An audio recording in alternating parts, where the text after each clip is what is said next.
And you're back at the RIABU exhibit here at the SMEICC Conference and Expo 2019 with Simon Littlewood and Mark Laudi.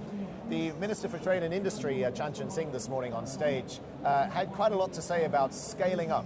And so in the next couple of minutes, we're going to talk about the sorts of skills and tools you need to scale up your business. Simon, there were three main points the Minister made about this. The first is that all SMEs can avail themselves of plug-and-play solutions. In other words, rather than trying to build HR systems from scratch or hiring a software company to build a platform, go and look out for solutions that others have already developed and are making available. Shortcut, just cut to the chase, avail yourself of those plug-and-play solutions.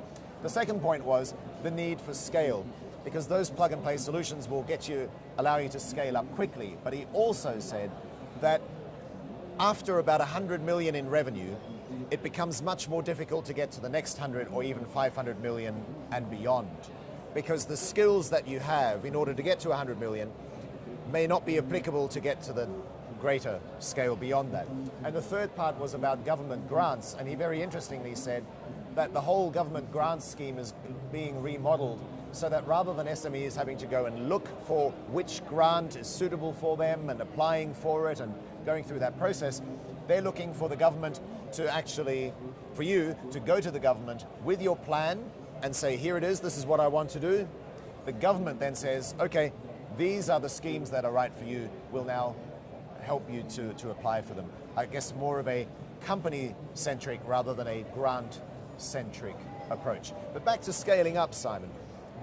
What sort of skills are necessary for the more than 100 million in revenue that are very different from the skills that you applied to get up to 100 million to begin with? I think, one of the very obvious things about the world we find ourselves in now is that we have a lot of digital solutions, and that's the great thing about plug and play, because plug and play says, I can capitalize on the knowledge of others who've done this before, and I can do it very easily. I don't have to go to a library and read 50 books. I can just plug in to something that will do it for me. Yeah? I think that in terms of scaling up, particularly if you're a small or medium enterprise, is aspects of business which have relied on face-to-face, on relationships, on personal knowledge, become simply unworkable after a certain point, particularly when you're dealing in multiple markets.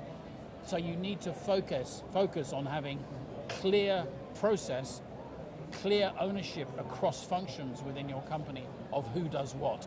And nowhere is that more true than in the divisive question of order to cash, which spans making and selling the stuff to getting the money in the bank and involves at least 4, possibly 5 functions in the process. Which are they?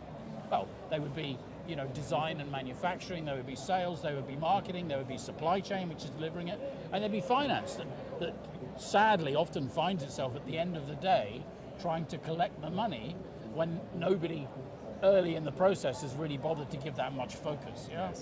And if you were part of that Scale Up Singapore program, currently the first cohort of 25 companies set to graduate, more are being sought that have I suppose the potential to become those $500 billion revenue companies.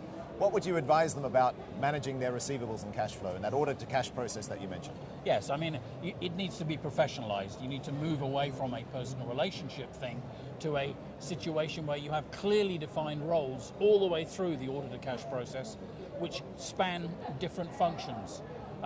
And ideally you need to use standard templates, standard approaches, and a consistent approach all the way. I think the other thing is, of course, that you need engagement. So it's no good if you've got one bunch of people trying to collect the money. It's like acting like wicket keepers if you follow cricket, which is, the game's essentially been played and then the ball's landed in someone's hand. This needs to be a part of your DNA. In order for it to be part of your DNA, people need to have clearly defined roles, and they need to be measured and rewarded on how well they do in terms of making the transaction accurate and seamless, reducing errors, communicating early with the customer, and if necessary, resolving any questions that the customer may have, and then getting the money in the bank promptly. That's not just a finance or wicket keeper function, it's a fundamental commercial responsibility which needs to be owned, as we've often said, from the very top of the company and certainly within the commercial part of the company. Yeah. Often, though, this is overlooked, right? And as you're looking to scale up, chances are greater focus is placed on things like scale, managing a much larger staff base across multiple countries, multiple locations. Everyone loves to talk about growth.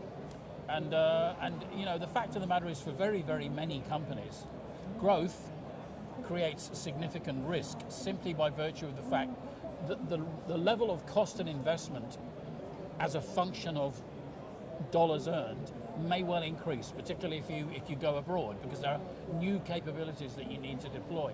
And if you're not careful, the level of working capital that you require will not grow in a linear fashion, it may grow in an exponential fashion. If that happens, and if you're not ready for it, and if you're not in a position to get paid promptly, it can lead to very, very dire consequences. Yeah. So I think an important part of the discussion around growth and leveraging modern solutions is ensuring that you are really disciplined and clear about how you go to market from a balance sheet and receivables perspective. Yeah? Yes. Simon, good to see you, and would be good to see you too here at the SMEICC Conference and Expo in Singapore. We're at B18 at Suntec City Convention Centre, and of course we can talk more about how to ensure that order to cash process works like a well-oiled machine in your organisation.